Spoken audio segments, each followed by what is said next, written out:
கிறிஸ்துவில் பிரியமான சகோதர சகோதரிகளே, நமது அன்பு பாதுகாவலர் கனவின் புனித சூசையப்பரின் திருநாளை கொண்டாட பெருமகிழ்வோடு ஆண்டவர் திருமுன் வந்திருக்கிறோம்.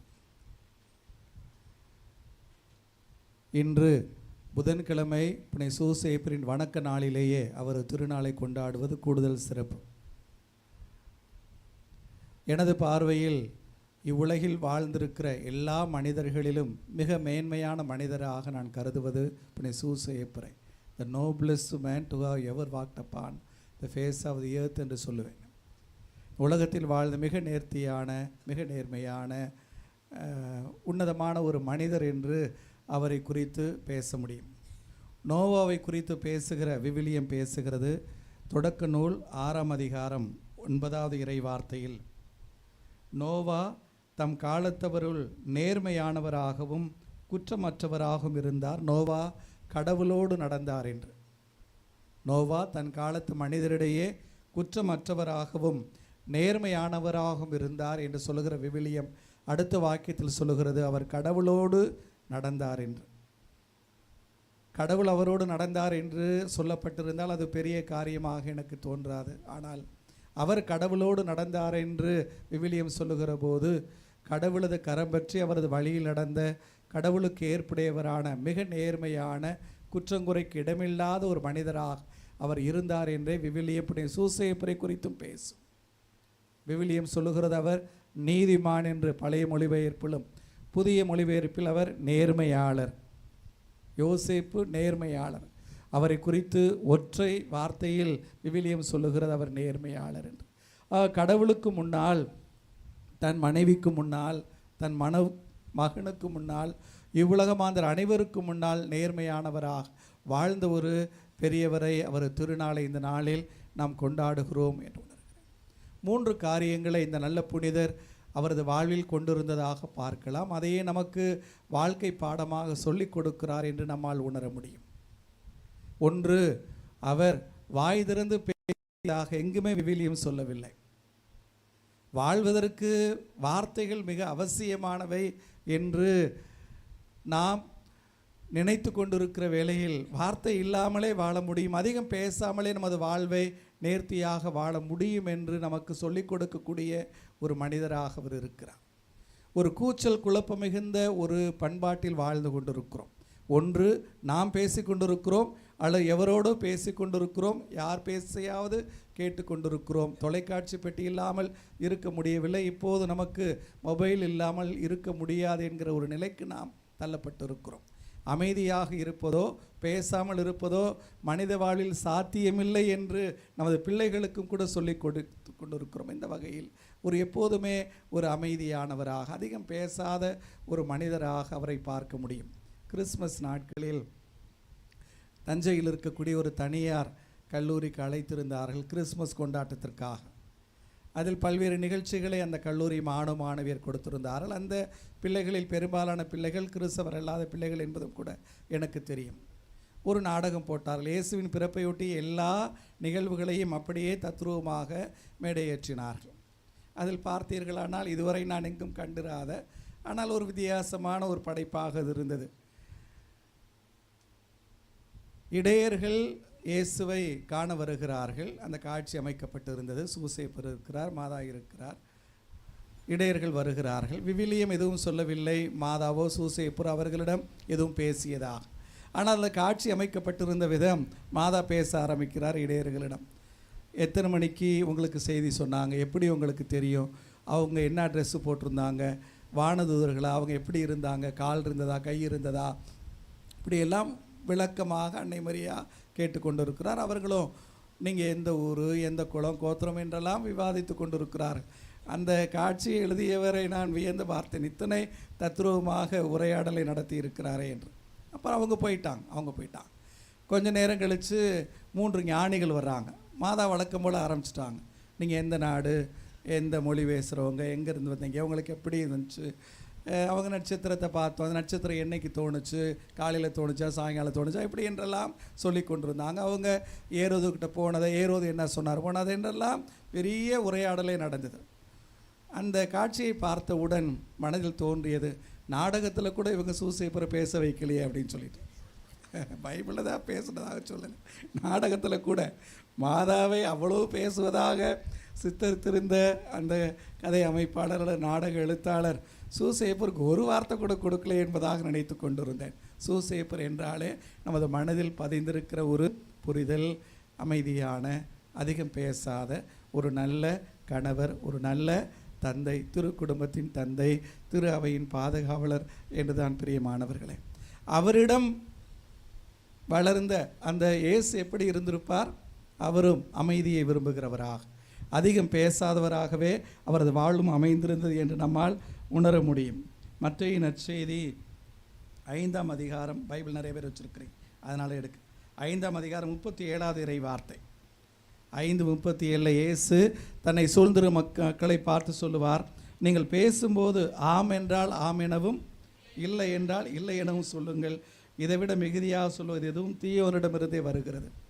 ஆம் என்றால் ஆம், இல்லை என்றால் இல்லை, அவ்வளோதான் என்று பேச இயேசு நமக்கு எப்போதுமே சொல்லிக் கொடுக்கிறார் என்று பார்க்கிறோம். இயேசுவின் அந்த போதனை அன்றாட வாழ்வு என்று மட்டும் ஆகாது, கடவுளோடு பேசுகிற போதும் கூட நீங்கள் அதிகம் பேச வேண்டாம் என்று தான் சொல்லுவார். தனது வாழ்வில் அதிகமாக தன் தந்தையோடு தனித்திருந்தவர் அந்த இயேசு. சீடர்களோடு தனது வாழ்வு என்று அமைத்து கொண்டிருந்தாலும் கூட அவர்களை விட்டு தான் மட்டும் தனியாக அந்த இயேசுவோடு எப்போதுமே தந்தையோடு இருக்கக்கூடிய அந்த ஒரு பண்பை வளர்த்து கொண்டவராக பார்க்கிறோம்.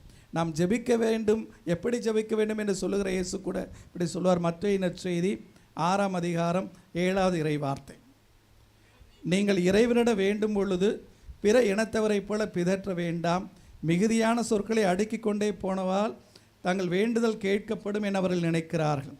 நீங்கள் அவர்களைப் போல் இருக்க வேண்டாம், நீங்கள் கேட்கும் முன்னரே உங்கள் தேவையை உங்கள் தந்தை அறிந்திருக்கிறார்.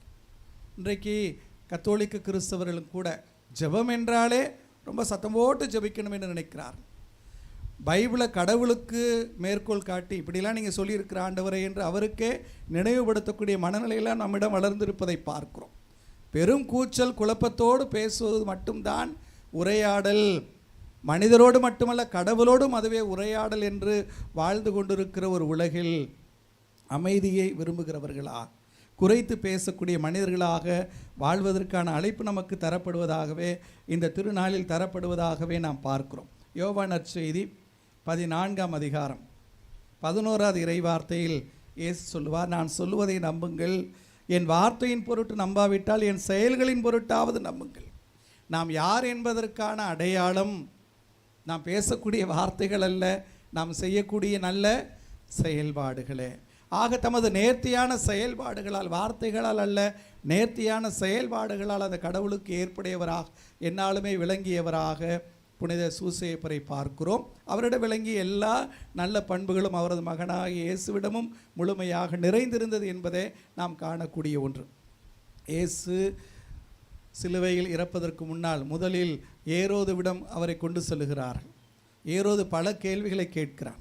எல்லா கேள்விக்கும் இயேசு விலாவாரியாக பதில் சொன்னாரா? வாயே திறக்கவில்லை. வாயை திறக்க நான் உணர்வேன், இயேசு சொன்ன மிகப்பெரிய மறுமொழி அவரது அமைதி. சொல்லுவார்கள் ஒரு காரியத்தை சொல்லுவதற்கு ஒரு வார்த்தை போதும் என்றால் இரண்டாவது வார்த்தையை பயன்படுத்தாதே என்று சொல்லுவார்கள். இன்னொன்றும் ஒரு பழமொழியாகவே சொல்லப்பட்டிருக்கிறது, நமது அமைதியும் கூட நாம் பேசக்கூடிய பதில் மொழியே. நமது அமைதியும் கூட நாம் பேசக்கூடிய பதில் மொழியே. ஏரோதுவுக்கு இயேசுடைய பதில் மொழி அவரது அமைதியே, அமைதியே. பிலாத்துவும் கூட ஆச்சரியப்படுகிறான், என்னிடம் ஒன்று பேச மாட்டாயா? உன் மீது எனக்கு எல்லா அதிகாரம் இருக்கிற என்றெல்லாம் உனக்கு தெரியாதா என்று அவன் கேட்கிற போதும் கூட, மிகுந்த சர்வ வல்லமை படைத்த மன்னன், அரசன் அல்லது அரசனுடைய ஆள் கேட்கிற போதும் கூட இயேசு வாய் திறக்கவில்லை. தன் தந்தையிடம் கற்றுக்கொண்ட வாழ்க்கை பாடம் பிரியமானவர்களே. வாய்ப்பு கிடைத்தாலும் கிடைக்கவில்லை என்றாலும் கூட பேசிக்கொண்டே இருக்க வேண்டும் என்று இருக்கக்கூடிய ஒரு உலகத்தில், குறிப்பாக தமிழர்களது பண்பாடு என்பது மேடை பேச்சு என்பதும், எதையுமே தர்க்க ரீதியாக வாதித்து விவாதித்து என்று வரக்கூடிய ஒரு பண்பாட்டில், கலாச்சாரத்தில் பிறந்து வந்திருக்கிறோம். இவர்கள் நமக்கு சொல்லிக் கொடுக்கக்கூடிய வாழ்க்கை பாடம் பேச்சை குறை, உனது நல்ல எண்ணங்களை, நல்வாழ்வை உனது செயலில் காட்டு என்று சொல்லிக் கொடுக்கக்கூடிய ஒரு புதிய பண்பாட்டுக்குரியவராக புனித சூசையப்பரை நாம் பார்க்க முடியும். இரண்டாவது, இந்த நல்ல புனிதர் நமக்கு சொல்லிக் கொடுக்கக்கூடிய இன்னொரு வாழ்க்கை பாடம். எல்லா நிலைகளிலும் முன்னுரையில் கூட சொன்னார்கள், அர்ப்பண வாழ்வு எங்களை போன்ற அர்ப்பண வாழ்வோ அல்லது உங்களை போன்ற ஒரு பொது குடும்ப வாழ்வோ, எந்த வாழ்விலும் கடவுளின் திருவுளம் என்னவென்று அறிந்து அதை வாழ்வதற்கான அந்த அருளை பெற்றுக்கொள்ளுங்கள். அதைத்தான் வாசிக்கிறோம். எபிரேயருக்கு எழுதப்பட்ட திருமுகம் 10ஆம் அதிகாரம் 9வது இறைவார்த்தை, ஆண்டவரே உமது திருவுளத்தை நிறைவேற்ற இதோ வருகிறேன். எல்லா நிலைகளிலும் அது கடவுளின் திருவுளம், அது கடவுளது விருப்பம், அதை நிறைவேற்றுவது எனது கடமை என்று வாழ்ந்தவராக புனித சூசையப்பரை பார்க்கிறோம். அந்த கடவுளின் திருவுளம் எப்படி வெளிப்படுத்தப்பட்டாலும், எப்போது வெளிப்படுத்தப்பட்டாலும், எந்த நிலையில் வெளிப்படுத்தப்பட்டாலும், தனது கனவில் தனது உறக்கத்தில் வெளிப்படுத்தப்பட்டாலும் கூட அது கடவுளின் திருவுளமெனில் அதையே செய்து வாழக்கூடிய பக்குவத்தை கொண்டிருந்தவராக பார்க்கிறோம். நமது வாழ்விலும் கூட என்ன செய்வது என்ன செய்யக்கூடாது என்கிற குழப்பமான நிலைகளில் பல நேரங்களில் நமது ஞானத்தை, நமது அறிவை நாம் விரும்புகிறோம்.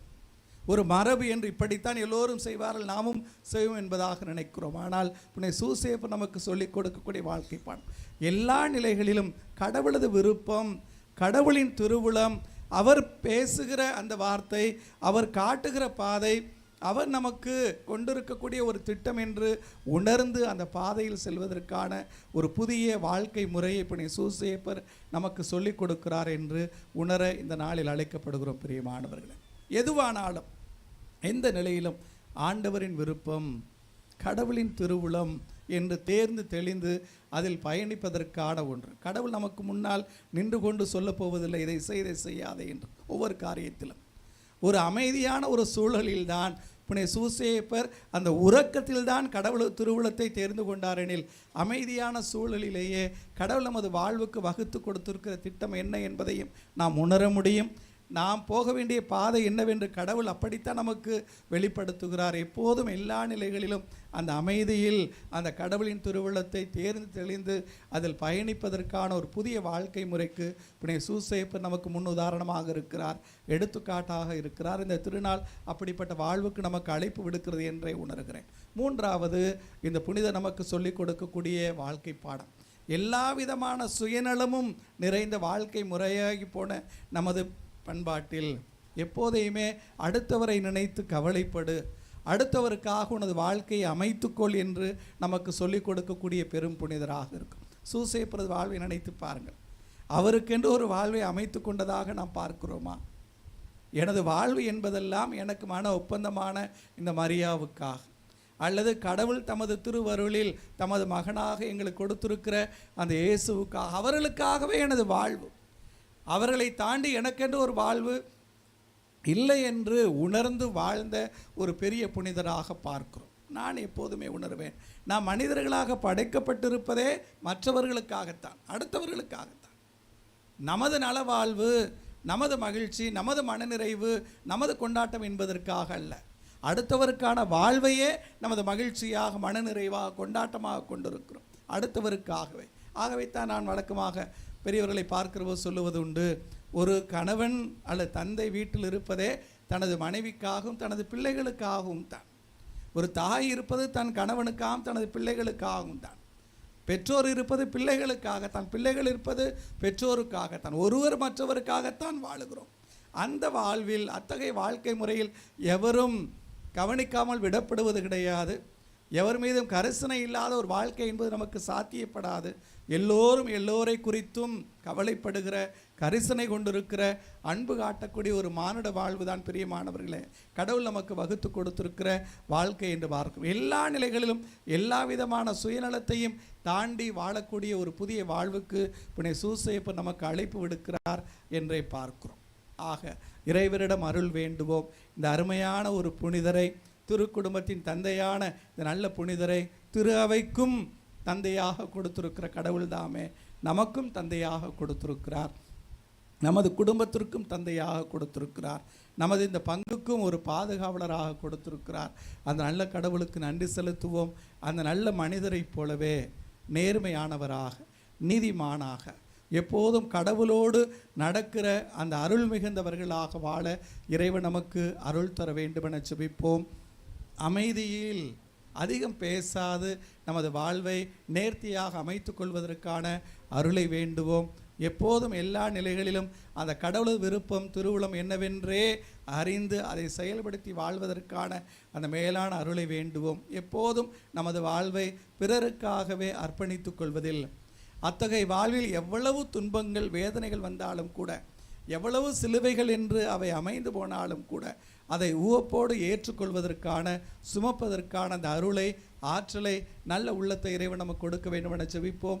இந்த அருமையான புனிதரின் அருள் பாதுகாவல் இந்நாள் உங்களுக்கு கிடைப்பதாக இந்த அருமையான புனிதரின் வேண்டுதலில் பரிந்துரைகளில் இந்நாளில் நீங்கள் ஏறெடுக்கிற எல்லா ஜெபங்களுக்கும் அந்த கடவுள் உங்களுக்கு செவிமடுப்பாராக. ஆமென்.